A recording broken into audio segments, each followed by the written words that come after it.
You've asked one already. Go ahead, quickly. Make 1 second statement.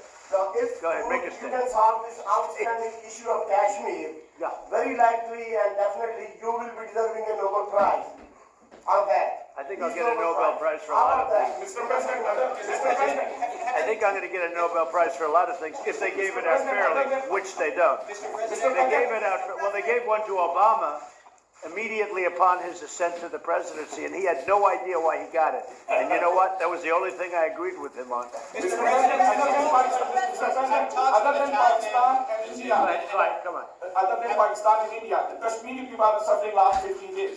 They will talk later on, but right now there was human rights violation in Kashmir.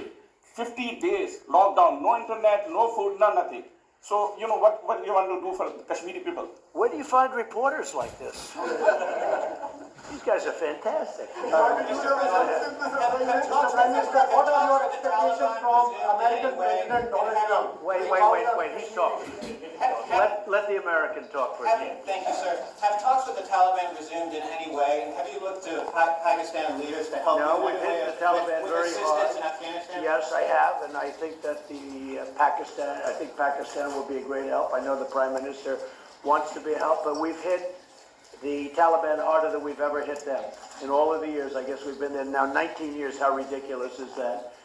And when they killed 12 people, one of them an American soldier, as you know, and one a United Nations soldier, for the sake of going into the meeting with a little strength, they thought they went in with weakness, and I canceled everything.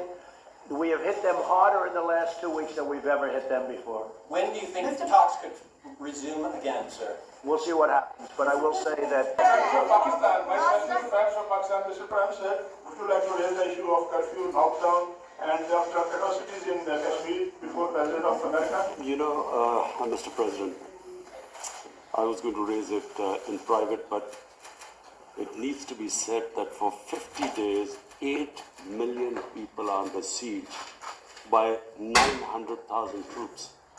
And it's a humanitarian issue. And so I was going to say that, were you supposed to meet Narendra Modi now, I would have asked you to at least lift the siege. I mean, it's a huge humanitarian crisis taking place. okay, so we're going to be talking about that in a little while. Mr. Prime Minister, what are your expectations from American President about the Kashmir issue? My expectations, President Trump heads the most powerful country in the world. And the most powerful country in the world has a responsibility. And, you know, this, you very kindly wanted to mediate in this. And you also said that both of us, India and Pakistan, has to agree to mediation. But unfortunately, India is refusing to talk to us. So in this situation, I feel that this is the beginning of a crisis. I honestly feel that this crisis is going to get much bigger, what is happening in Kashmir. So we would like to talk about that later. But just the fact that the position of the United States, it's the most powerful country. It can affect the United Nations Security Council. It has a voice. So we look to the U.S. to put out flames in the world. And I will say this, look, out of my respect for your Prime Minister, I will say that many countries wanted to meet with me and us, the United States, during this very short 3-day period, and we were unable to meet with many of them. One of the countries I wanted to meet with was Pakistan and your Prime Minister, and it's an honor to be here with you. And I think you should let us start talking now, because, but I do appreciate, there's a tremendous spirit from your press. I don't see that with us. They want to always tear our country down, and with your press, it's really, they would like to see something positive for your country. And I will tell you this, you have a great leader, and he's a good man, he's a nice man, happens to be a great athlete, not that that matters, but it's always nice. You are a great leader too, sir.